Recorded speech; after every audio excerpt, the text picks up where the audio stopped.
Hello, I'm Doug Atkinson here at Solutions Review, and I want to thank all of our moderators, expert guests, and solution sponsors for participating in these Inside Jam panel discussions.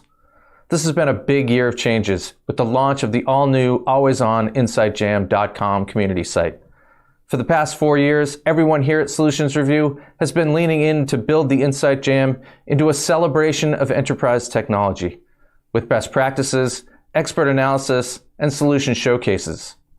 And we want all of you to join us there to keep the jam going into the new year and beyond. If you haven't joined Inside Jam, please do. And if you already have, take a moment to invite some of your colleagues. And again, thank you all for being here and enjoy today's discussion. Solutions Review presents Inside Jam, a social media community for enterprise technology. Hello and welcome back to Cybersecurity Day here at the 5th Annual Inside Jam. My name is Jonathan Paula. I'm the Director of Multimedia here at Solutions Review, and perhaps more importantly, the MC for today's panel. Who am AI? Identity Security in the Age of AI. A great group of panelists joining me today to talk about that topic. And let's bring them in right now to discuss. Dr. Mohammed, Alex, Carl, Nima, and Tim, thank you all one and all for being here. It is a pleasure to host you. Mohammed, you've agreed to moderate, so I'll let you start off our introductions. 30 seconds or less. Tell the audience a bit about yourself and what you're hoping to get out of today's discussion. And again, I'll see you at the end of the show to kind of wrap things up with some final thoughts. Thanks so much, Jonathan. My name is Mohammed Lazouni. I am the CTO at Aware. Delighted to be part of today's session.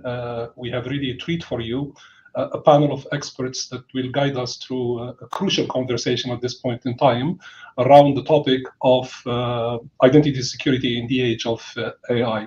I cannot wait to start digging into it. And without any further ado, I wish to introduce the panel that I'll be moderating today. So we'll begin right away with Alex. Please, if you don't mind, introduce yourself for about a minute or so, and then we'll go around for all of the guests. Thank you, Mohammed. My name is Alex Cox. I am the Director of Threat Intelligence for LastPass. What we do at LastPass in the threat intelligence space is keep track of, bad guys that are targeting LastPass, as well as our customers. But we're also involved with interacting with the security community and blogging and making sure people understand, the threats that we face and our perspective on things. So I'm really looking forward to hearing the other panelists talk about, AI and what they're seeing, because we have some ideas of what we're seeing too. So it'll be an interesting discussion. Terrific. Tim, will you introduce yourself and your company, please? Hi, I'm Tim Callan. I'm Chief Experience Officer at Sigtigo. And for Sigtigo, we are very focused on the world of digital identity, specifically PKI, certificates and things along those lines. And there's a very important role that those technologies play in the things that we're discussing today. So I'm looking forward to getting into it.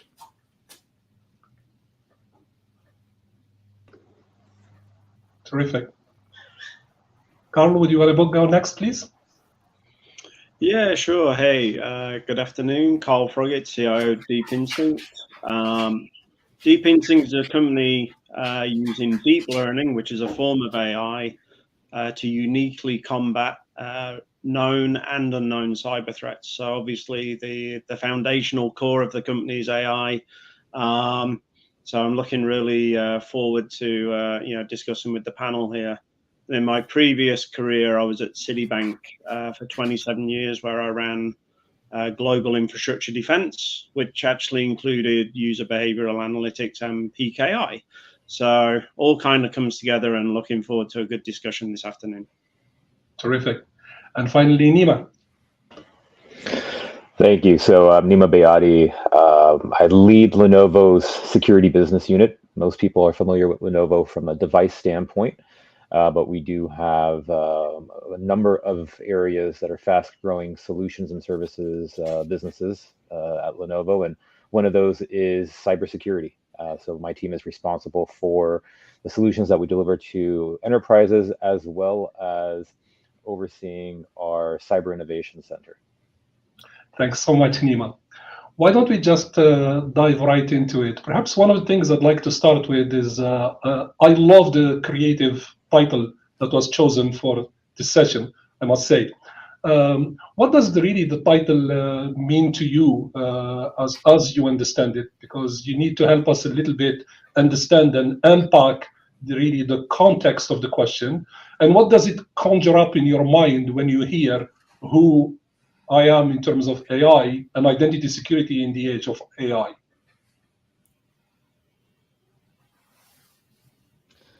So I'll jump in. The first thing that it brings to mind is, I think, I'll go out on a limb and speak for the rest of my peers on this panel and say it seems like overnight everybody in the world has become an AI subject matter expert.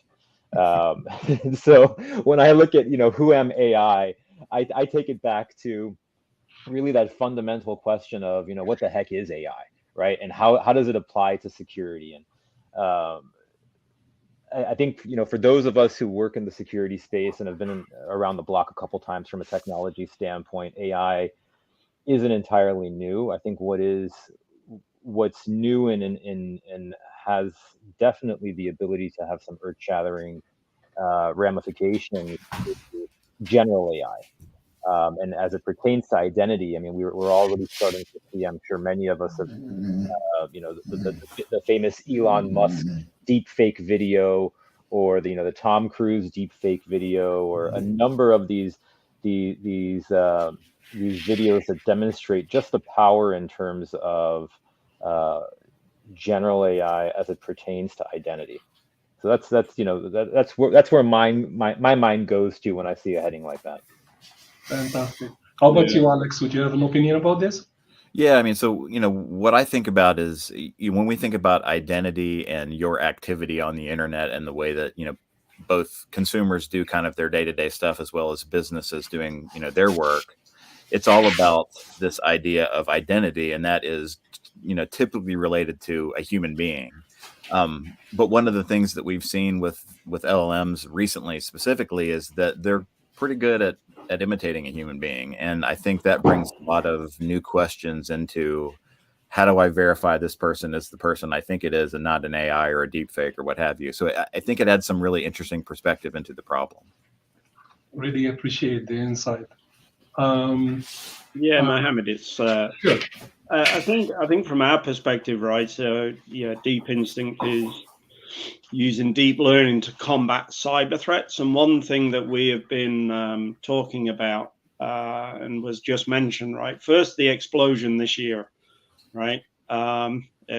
18 months ago, if you talked about ChatGPT to most people, they wouldn't have cared, right? This year seems to have been the awakening and the realization. And back to the comment of everybody's an AI expert. No, I'm not. But what I am good at is the outcomes that come from a disruptive technology like AI and what that really means. And we're already seeing, various bypassive biometrics, right? Kelly Clarkson's the new one. There was a financial advisor in the UK called Martin Lewis who apparently was selling financial services, but he wasn't, right? So, but one thing that we've been talking about is how the bad actors are going to use AI for the entire attack chain, right? Not just a malware ransomware, which is what Deep Instinct focuses on, right? But the impersonation all the way through, because ultimately that's what it takes. And that's the conversation here around identity and how do we change and maybe fight AI with AI in the identity space, right? Super. How about you, Ted? Well, I want to build on what Carl was talking about with this idea of deepfakes. So yeah, we all see the deepfakes of the celebrities. One of the things that not everybody is aware of is these really have moved into the spear phishing set of tools, right? Tool sets. So literally, people will get what appear to be voicemails or will appear to be recordings from trusted peers, managers, loved ones that are completely made up. And one of the things is another illusion that people have is that you need to record hours and hours of somebody. So you go, oh yeah, I can imitate Keanu Reeves because there's all of this material. You can do this with a couple minutes of somebody's voice. I could take this recording and build a convincing AI of any one of these panelists by the end of this discussion. You don't need more than that. So we're all now potentially subject matter for this kind of deep fake social engineering spear phishing attack. And this is going to be transformative in terms of how we deal with people and how we ensure that, information and identity are real. That's a perfect segue to perhaps advance the conversation a little bit further. I think perhaps it's not a surprise to any of us that we are really experiencing some very inspiring times as we witness the benefits and the extraordinary developments of this field of generative AI. I think this is really very exciting times from the standpoint of being in the middle of a technology that is really about to revolutionize the world. These technologies that are moving at this dizzying speed, they are also bringing with them along tremendous capabilities to the public as well as opportunities for businesses. But like all of these far-reaching capabilities, when they come into the public domain, they can be used for good and they can be used for evil and nefarious activities. And in many ways, we all need to be responsible, educated, and engaged to make sure that we really preserve the noble intentions of those who have given a lifetime for these technologies to be developed and matured and then be brought to our attention. Now, when we bring them down specifically to the domain of identity and identity security, I would be curious to have you perhaps in your respective fields and in your respective companies describe things that are a little bit more specific.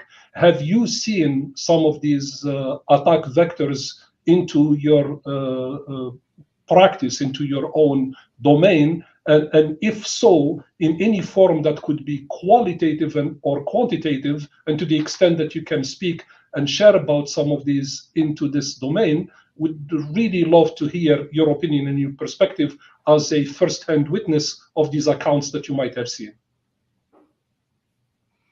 Yeah, I can start off with that one. I think one of the things that we've seen that's been really obvious or great example is this idea of phishing that Tim touched on.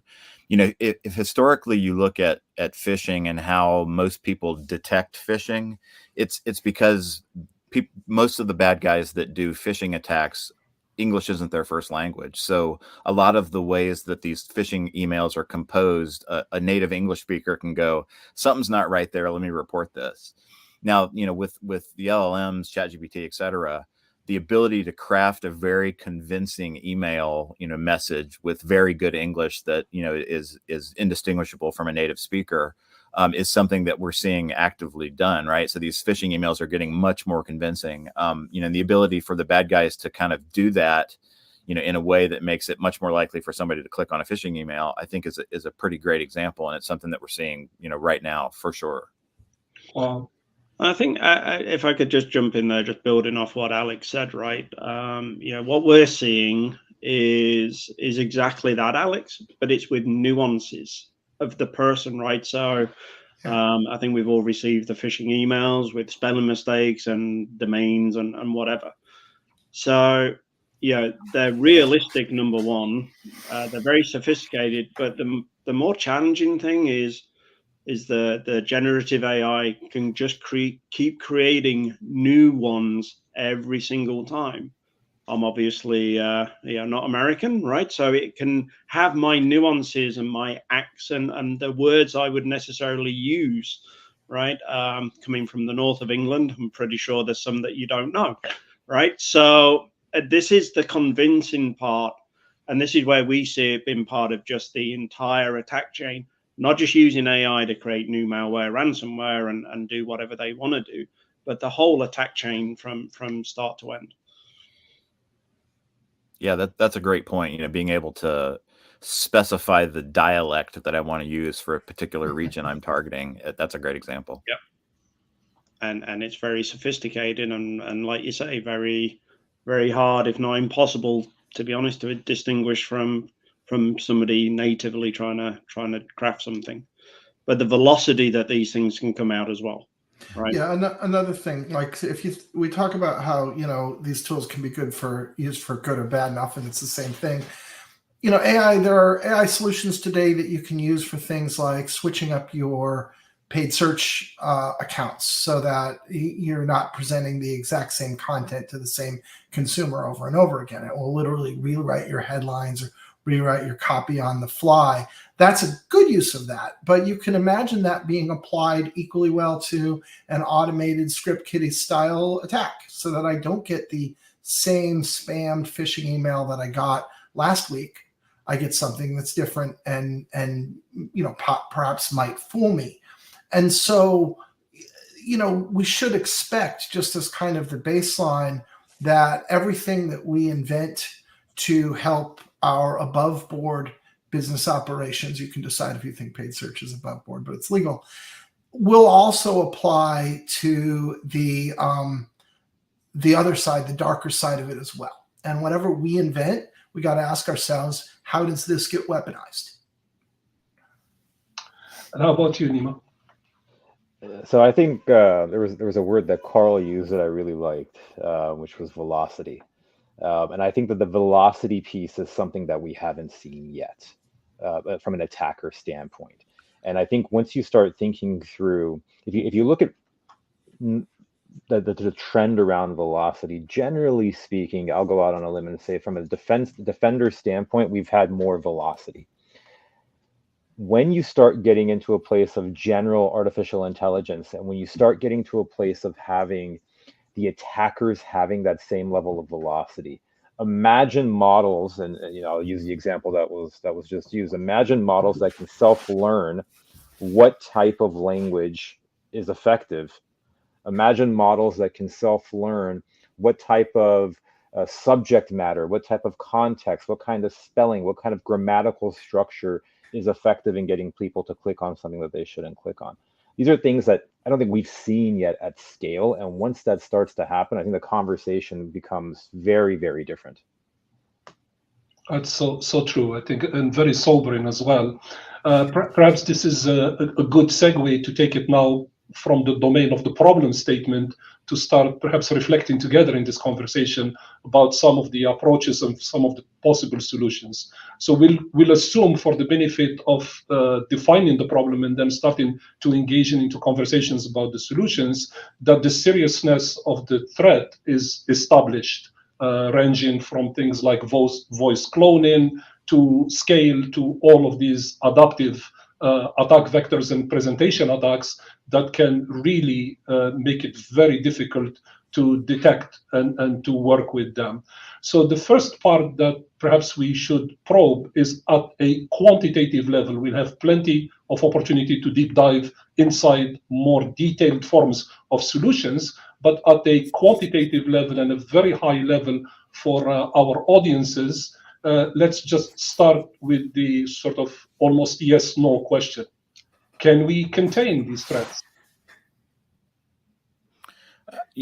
Contain is probably an interesting way to put it, but the way I view AI in the current context is, it's an arms race that we've been in forever in the security space, right? There's always a disruptive technology that comes out that we have to kind of look at our security apparatus and go, okay, this is new and we don't have coverage for this, so how can we address it? When I look at social engineering and the way that AI can impact that, the training part of it, the idea of, hey, you need to verify that you're talking to the actual person you think you are, or, if somebody asks you to do something unusual, that you verify that person actually is the person that's asking.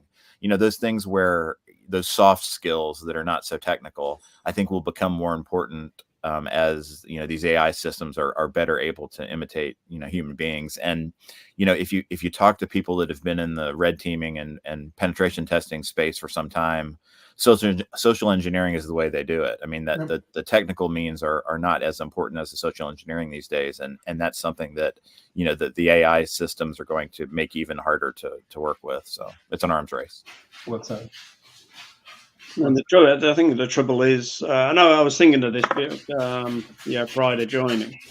Some of the training and awareness that we do, obviously we're experts in our field here on this panel, but a lot of our employees are not, right? So one of the things I've been trying to think about is how do we revamp what I'll call information security training in the face of these new threats.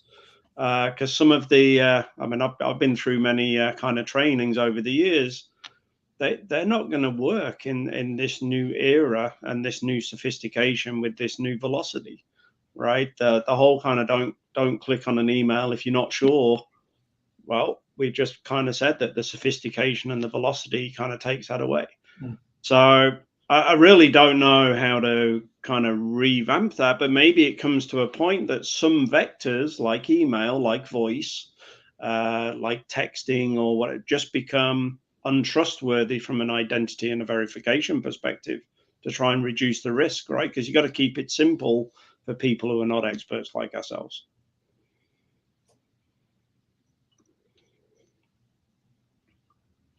Tim, I think you're on mute. How do I? There you go. Thank you. Training is great. I'm all in favor of training.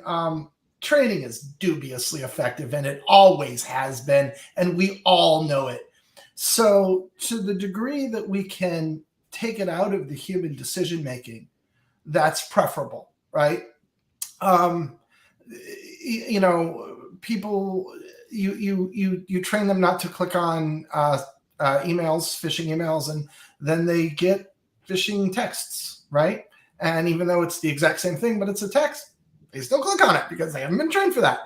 And so, you know, one of the things that we talked about is these AI tools are going to allow them to change the context once again. And when you change the context, people, when we train them for security, have a bad habit of not extrapolating, right? They do the thing you literally told them to do, but as soon as you move this thing over here, then it's a new context, and they just do what naturally comes. So, I mean, yes, let's do training. We do training. I do training, but I think it's going to take a lot more than that. Yeah. No, I'm agree. It always has. It always has, Tim, right? Let's be honest.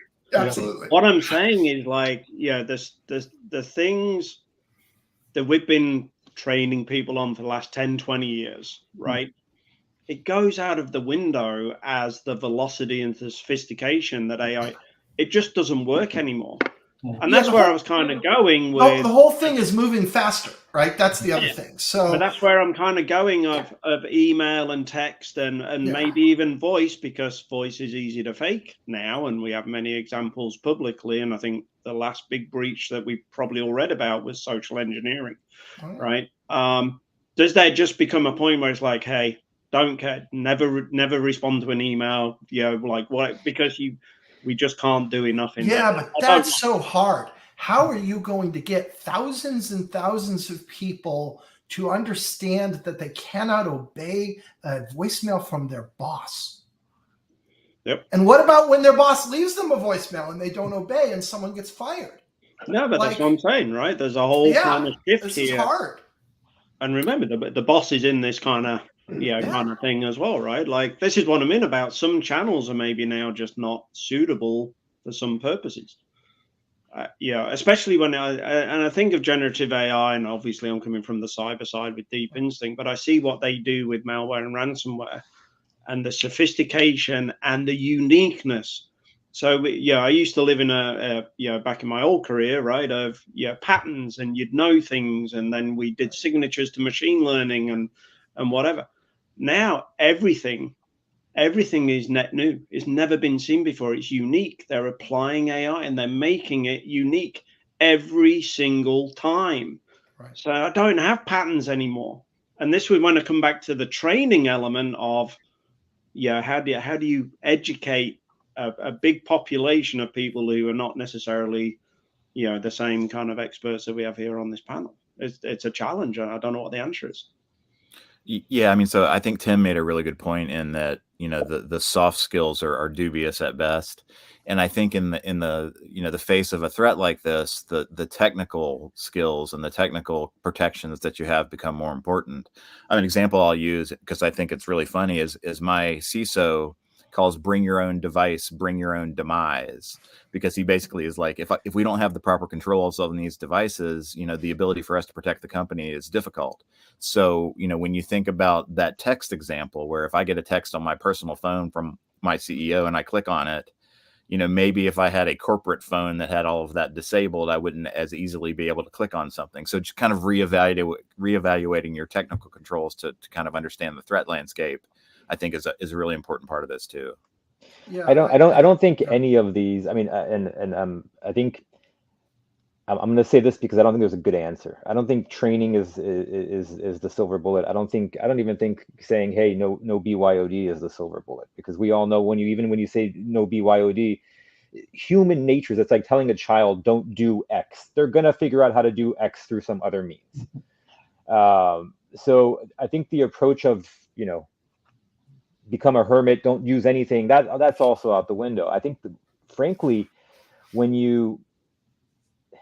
I think there's a level of paranoia that people have to take on, and maybe that's where the training comes in of so much. I mean, you know, it's been raised by a number of you on the panel of the velocity and the quality is getting really good, right? I mean, it used to be I would be disappointed every time I didn't support a Nigerian prince. Now it's becoming like really hard. I mean, these things are becoming really good, right? I mean, you get a text message or a WhatsApp message, and they look really legitimate. And I'm sitting there thinking to myself, did I order something that's waiting at my front door and I need to click on, you know, because they're getting really good. So I think it is that maybe it's shifting the training away from the compliance aspect, because let's be honest, training has been a compliance piece to cover an organization's back end, written by a bunch of lawyers, right, who don't know the first thing about cybersecurity. And maybe it's taking it from the standpoint of, look, one of the downsides of all this technology that we have today is the fact that you're going to have to be more paranoid in general. And so when you do get a voicemail, when you do get a text message, sorry, you know, the person who's, you know, the stay-at-home mom, for example, you're just going to have to introduce a level of paranoia into your world. That is, okay, is this legit? Do I know this person? Am I expecting something like this? And so I think we're going to have to relook to what Tim was saying, to what Carl was saying, Alex. We're going to have to relook at the whole way in which we've approached this, as opposed to saying, let's throw more technology at it, or let's, you know, train people more. I think that the rules of the game are changing underneath our feet. And if we're having these conversations now, I'll say the cliche term, imagine where this technology is going to be in 5 years. Sure. Yep. Oh, yeah. Yep. And look, I think that level of paranoia, you know, and back to training is part of it, right? Along with policy and bring your own demise. I like that one, Alex. I'm going to use that. But, you know, for me, you know, the training part would be, you need to be paranoid in your personal life too, right? So you're kind of doing it for us, right, as your employer, but obviously, you know, with all the data breaches that have happened, certainly this year, if not over the last couple of years, you know, there's hundreds of millions of records out there. Yeah, I get spam texts all the time and I just delete them, right? So there's a paranoia that you kind of imply that you need to do in your personal life. What I want to add in here, though, is these are not just that sophistication that we're on about. I'm aware of one, you know, incident where I was at a very large meeting that was closed door, invite only, but somebody had kind of put it on LinkedIn. And around 150 of us received a targeted text message saying, you know, kind of click here, I need to approve an invoice or whatever, right? But it was the aspect that they were taking freely available public information about my location and whereabouts through something that I hadn't even posted myself, right? And then used it around 150 participants, right? Making it, you know, much more real and time and location sensitive, right? Not just a random text message in the middle of a night. So this is the sophistication that we're dealing with. And like I say, maybe some vectors of these we just no longer can kind of trust until maybe there's a new technology that comes along. But I think that's very hard, because how do you detect that it's a generative AI and not a person with everything that we've just said, right? I just don't see how we figure that certainly on its own.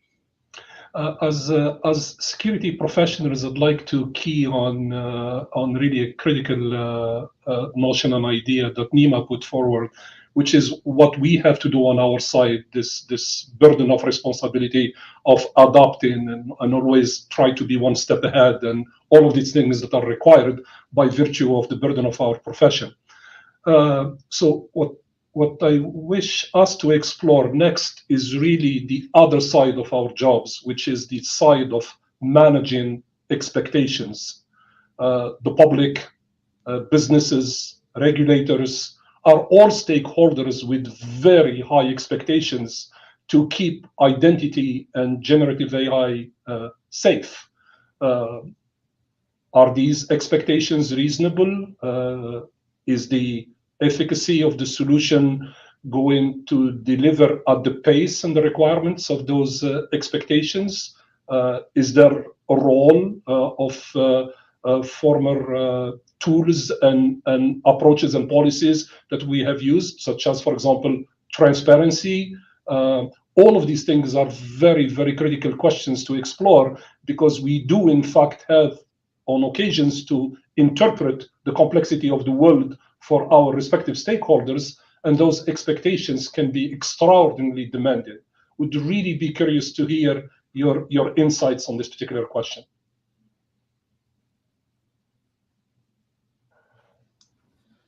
I think I'll jump. I think from an organizational standpoint, it has a little bit of you've got variance.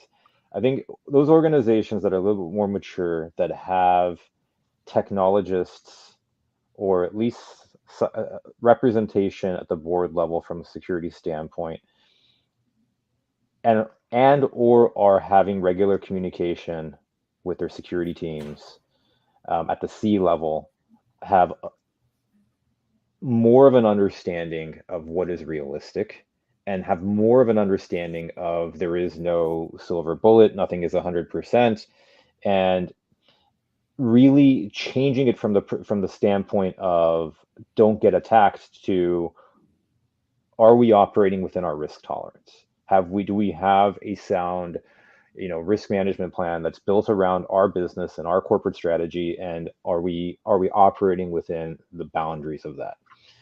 I think when you start, your question around, from a regulatory standpoint, that becomes, in my mind, much more nuanced. It becomes more nuanced from a geographic standpoint in terms of what are some of the geographic requirements, or rather, what are some of the geographic expectations, right? So if we look at, for example, the European Union has, one can arguably say, a much greater emphasis on things like identity and privacy than many other regions in the world. And so you've got the regulatory considerations from that angle. I think what makes the regulatory question challenging, and I'll tread lightly here, is that many of the people who are looking at regulations are not, never mind security subject matter experts, aren't technology subject matter experts. And so the learning curve there creates a bit of a challenge in terms of even what is feasible or possible, never mind what the ideal state would look like.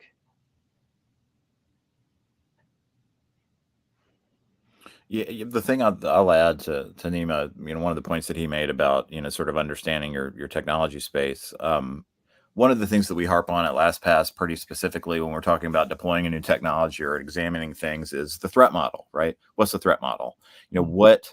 What do we have, and how are the ways you attack it, and how do the current technologies that we have impact that?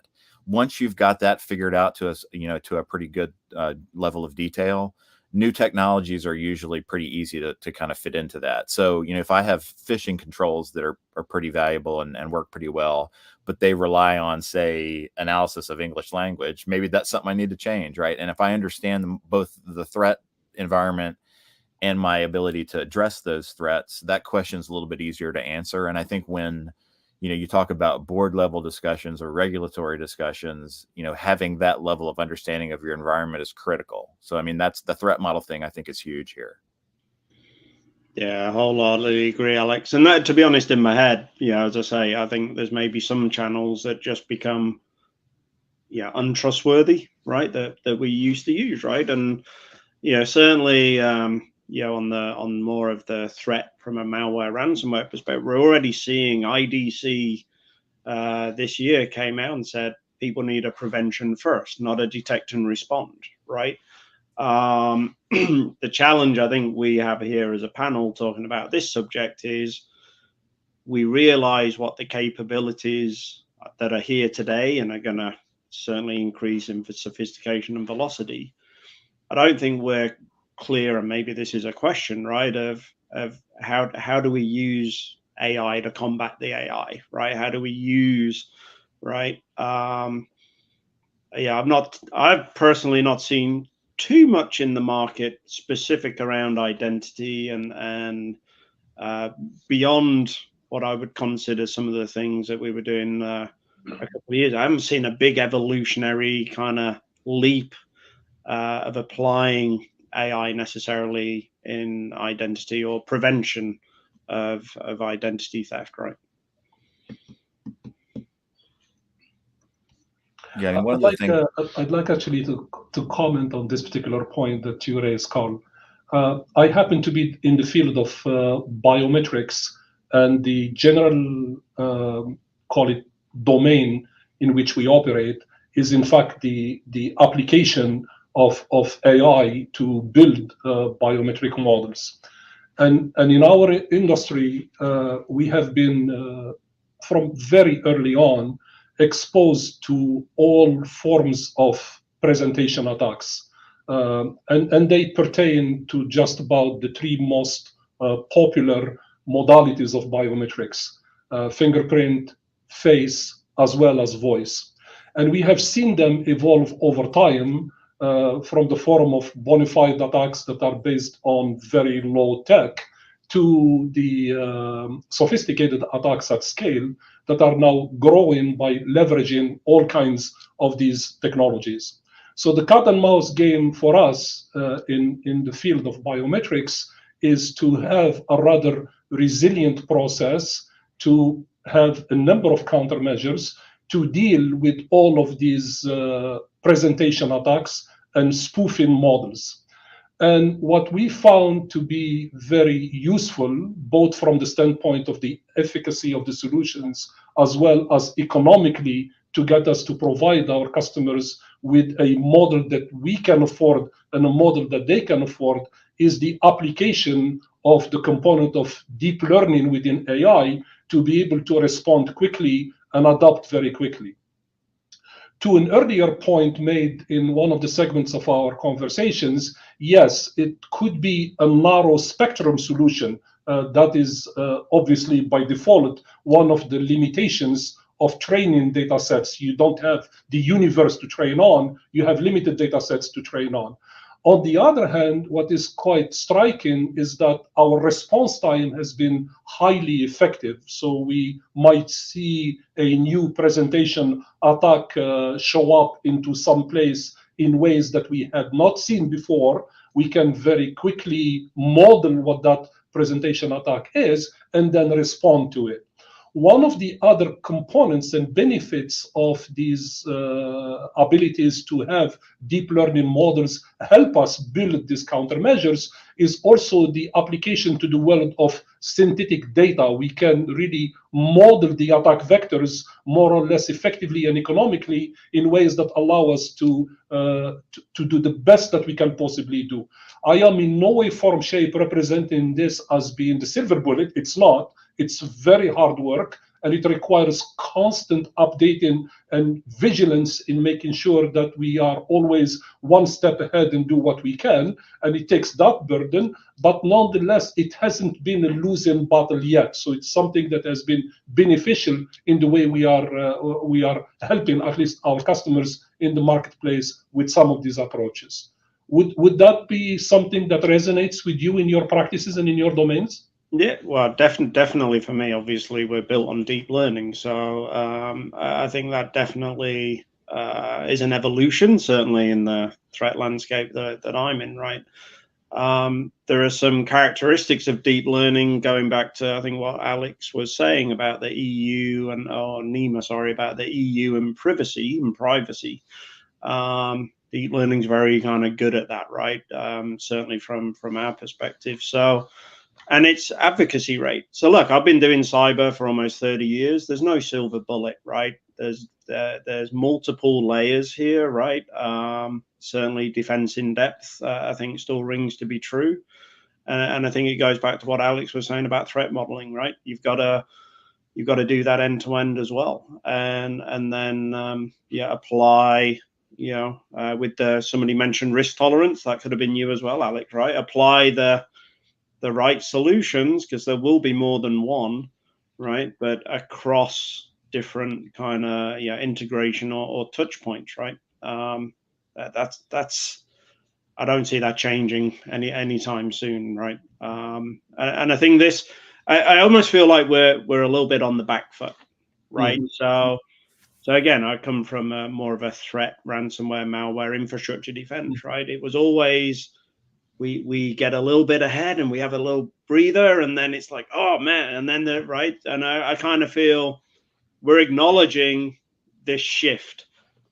We don't necessarily have all the answers, and we maybe don't have all the consumable technologies that people could necessarily buy today. But certainly threat modeling and what Alex was talking about comes into play all the time, right? And then you've got to assess the advocacy of your solutions that you may have purchased for 3 years, but actually, you know what, after year one, it's falling off because the threat landscape changed. I remember starting my career, we used to buy things for 5 or 7 years, right? Ridiculous, right? Like financial people depreciation, right? And like, no, right? I would say a maximum of 3 years in kind of any cyber technology these days, right? Because of the wave of threat that we keep seeing. Yeah, that's a great point. So one of the things that I commonly talk about when I speak about threat landscape and threats is that, the bad guys have a big data problem too, just like the good guys do. So when I'm talking about these giant botnets that have, captured gigabytes of information, creds, what have you, sometimes it takes the bad guys a while to get to one that they go, oh, hey, this is really interesting, I should use this. And the breach landscape kind of shows that, because typically you see this like 6 month to a year gap when they do an incident response that says, man, those creds were stolen a year ago and they just used them 2 months ago. So, what's going on there? When I think about the application of AI and being able to say, show me things that are interesting. Here are the companies that I'm interested in. Show me when we get a hit on that from from one of my info stealers. Plus, show me the companies that we think that company does business with, and when I see creds for that company, let me know. So that velocity, I think, that we've been talking about really plays a part there. The good thing is that also helps on the defender side, because if I can do things like, a great example is impossible travel, right? If I'm looking at my customers logging in 10 times from Charlotte, North Carolina, and the 11th time they log in from Russia, there's probably something I want to investigate there. And if I'm not looking at it, or I don't have a system that's looking at it regularly, that may be a place from a big data standpoint that AI could help. So, I think it's a really interesting thought exercise that most companies should probably participate in and think about. Here's what this new technology is capable of. Where can I apply it here to make my job easier and make my company more secure? I think Alex because I implemented something similar, right? This is where AI for me automate that stuff. Long gone are the days for me personally of detect and respond, right? Like, oh, this looks suspicious. Let me call Alex and see if he really is in Russia. Like, no, you've got to automate the obvious stuff, right? The velocity is too much today. Never mind the more sophisticated things. So that's where I see a big thing with security operations and leveraging AI. And again, in response to some of the challenges with identity, right? You've got to automate that response. And yes, you may accidentally kick the CEO off their Zoom or off their whatever, and maybe they are trying to do a transactional payment. But I think the risk factor there, kicks in. But again, as you mentioned, Alex, right, everybody's got their own risk posture to take that into account. But you can't respond to this stuff anymore. It's just too quick. There's too much of it. Tim, any comments on this topic?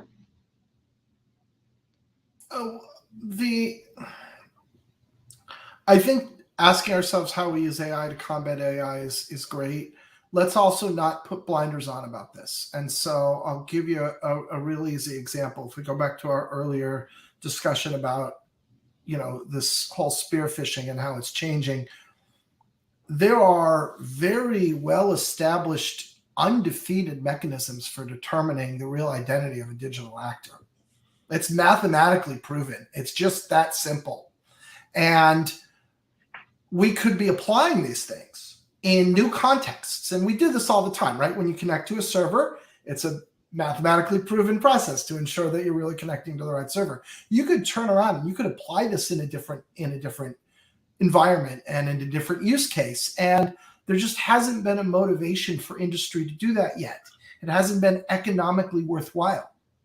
And as these things become economically worthwhile, we can look at the good old standard techniques and ask ourselves how these things too can protect us against this new set of threats. And I hear this a lot. Oh, we use AI to fight the AI. And we all imagine a science fiction novel where the robots are all fighting each other. And that's awesome.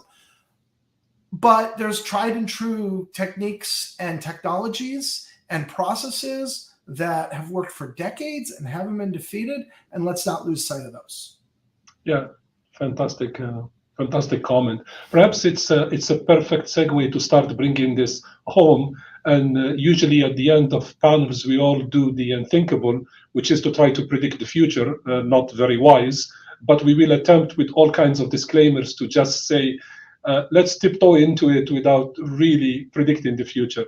So as you think a few years from now and say that you had to write your own page in history about this, of things that are likely to emerge or things that could be developing to help us within really our domain, as well as help make the world a safer place, whatever comes to your mind, if you would be so kind to just share it. It could be one-off, it could be a list of 3, whatever that stream of consciousness that comes through your mind would be tremendously helpful, so we really can tap your creative and brain power.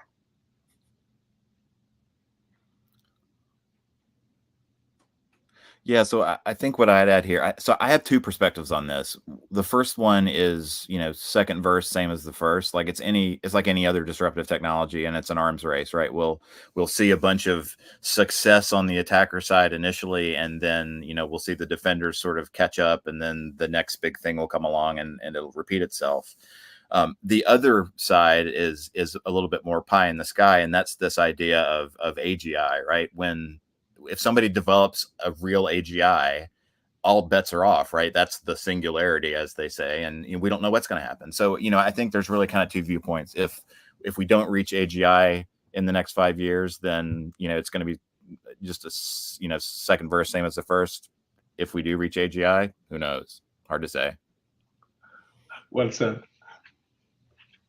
Yeah, I'll for the lack of creativity, I'll echo what Alex said. I mean, to a large extent, I think it is the AGI piece, right? It is, it's interesting if you go back and you read, OpenAI did a test on one of their on one of their models a time back, and they published the white paper on it. The AI actually lied, and I would encourage the audience to you can Google search this or Bing search it, whatever flavor of search engine you have, and you can read the findings where you had a machine lie in terms and try and get what it wanted to get. And so that to me is kind of the opening of the door of artificial general intelligence. And when we get to that place, I'll borrow a term, all politics aside, from the former Donald Rumsfeld of unknown unknowns. I don't even think we know what we don't know when we get into the world of AGI. Now, with that said, I temper that because anybody who's predicted for the most part that a piece of technology was going to give us flying cars. I'm still waiting for my flying car, right? I mean, I think we were supposed to have flying cars like 30 years ago. So I think the truth will be somewhere in the middle. I think paramount to all of this is going to be us as not just security people, but us as let's get a little bit philosophical here, as a species, trying to for once behave ethically and making sure that as we at least see where this could lead, that we're putting the ethics piece kind of front and center. Very well said. Perhaps Tim or Carl, we can bring it home with your final comments.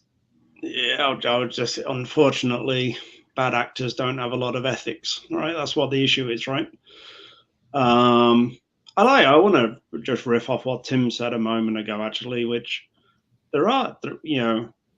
we have some really good technology and process and policy today that we don't implement correctly, right? The number of companies that I go into and I say, hey, what's your asset count? What's your device count? What software that don't have basic inventory, right?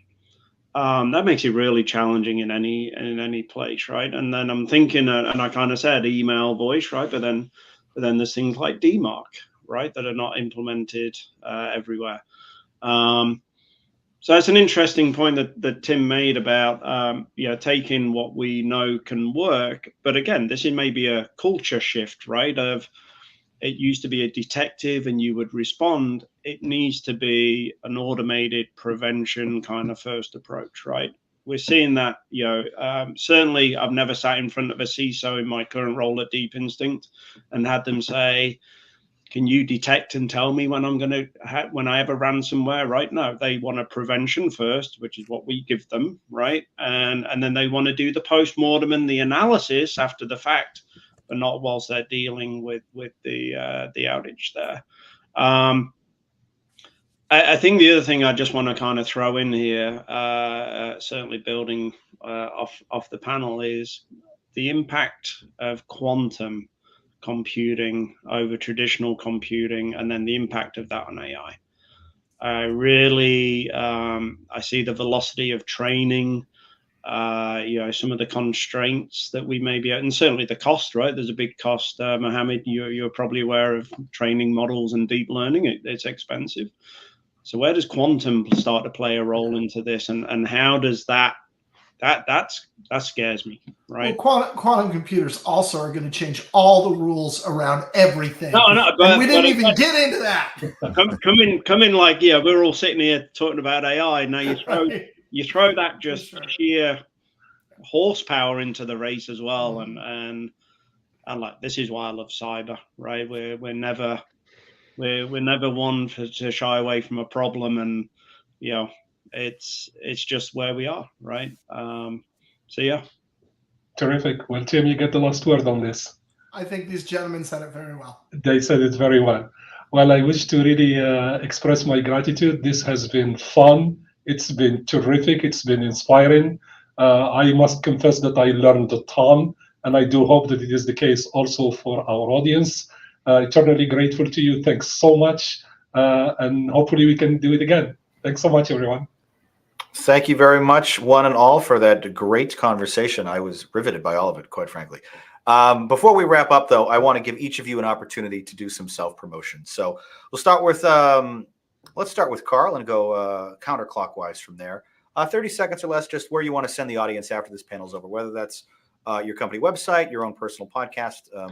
Floor is yours. Carl, take it. So go to Deep Instinct website, or hit me up on LinkedIn and let me tell you about my story in cyber and why 2 years ago now I decided to join a little startup called Deep Instinct, because based on deep learning, we don't need continuous updates to prevent the known and the unknown, which has obviously been a topic of conversation here from a threat perspective. So We're very disruptive, prevention first approach to malware and ransomware, and we can deploy in application storage and endpoints. So we get that defense in depth. Excellent. Thank you. Nima, how about you? Sure. So anybody who's interested about learning about what Lenovo offers from a security standpoint, we have a robust portfolio of security solutions tailored for small and medium businesses, all the way through the largest organizations that you can think of today that we provide our security solutions to. So you can head on over to Lenovo.com, or feel free to reach out to me on LinkedIn. And of course, our portfolio, which is called ThinkShield, is also, all the information on that is available at Lenovo.com. Thank you very much. Tim, how about you? So if you enjoy conversations like this, I actually am the co-host of a podcast that is focused on digital identity, PKI, certificates, and things along those lines. We've been going for about 4 years. We have more than 300 episodes posted. We post new episodes every week, and we go into all kinds of aspects around this. Please come join us. It's called Root Causes. That's a pun. And if you just search for Root Causes Podcast, it'll be the first thing you find. Right on. Awesome. Alex. Yeah, I'd like to direct the audience to a new program that we have at LastPass called LastPass Labs. And what that is our perspective on the threat environment. If you Google LastPass Labs, you go to our blog site, and there's lots of reading around our perspective on AI, our perspective on malware, the threats that we're seeing day to day. It's really been an interesting and fun exercise, and I think it'd be some good reading. And last but not least, Dr. Mohammed. If you're interested in the application of biometrics to combat identity fraud, you can go to our website, which is aware.com, or reach out to me on LinkedIn. On the site, you will find plenty of resources that will speak about the generality of biometric as a field, as an industry, and the particular portfolio and applications that solve specific domain problems into government as well as the commercial space. Excellent. Thank you again, everyone. That was such a great panel. And for our audience, if you came in late or missed any portion of the show, we encourage you to go back and watch the replays anytime you want on the Solutions Review YouTube or LinkedIn channels. Those on-demand recordings will be available forever, pretty much.